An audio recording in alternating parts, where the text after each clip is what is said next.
Is how do we represent the oral traditions of music, of which there are many.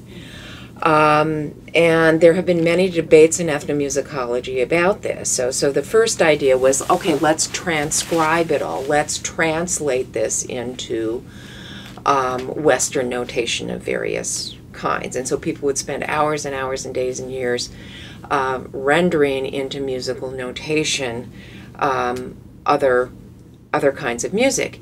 Now, a number of things came up with that, and that's that certain kinds of rhythms you can't write down.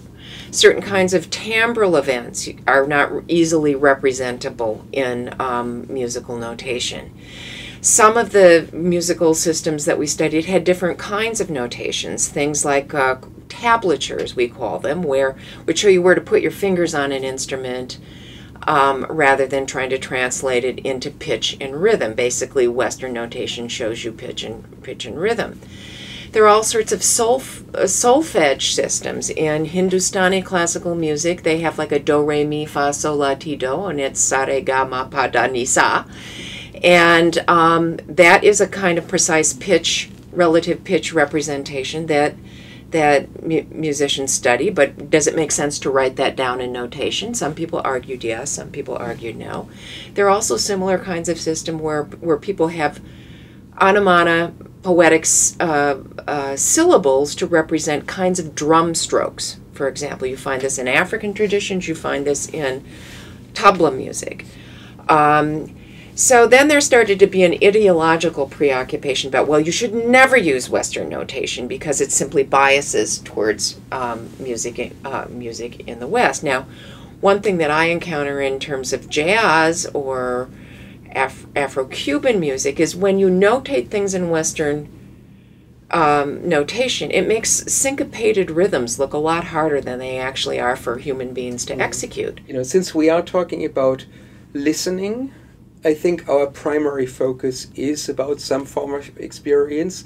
This is not, what we are going to do with the visual representation is not going to be a deep philosophical reflection on the nature of experience. But if you want to split music up into composition, performance, and listening, creation, recreation, and reception, it would probably be located at the reception end. Do you think that's fair?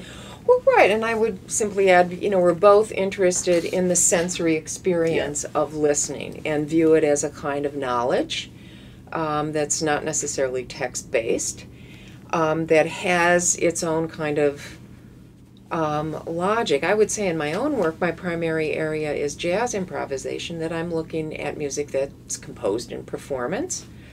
And I think there's a dialogue between composition and improvisation where improvisers prepare to improvise by practicing certain things. Composers do exercises to have them understand different ways of structuring sound. So there's a kind of, Paul Berliner has called it an eternal dialogue between what you've practiced, your pre-composed part, and your improvised part. And I think these dimensions by performing, and some people have even argued that a performance of a classical score is a kind of improvisation, since very often no two performances is exactly the same. So we're interested in, the particularity of those experiences and helping people to understand them.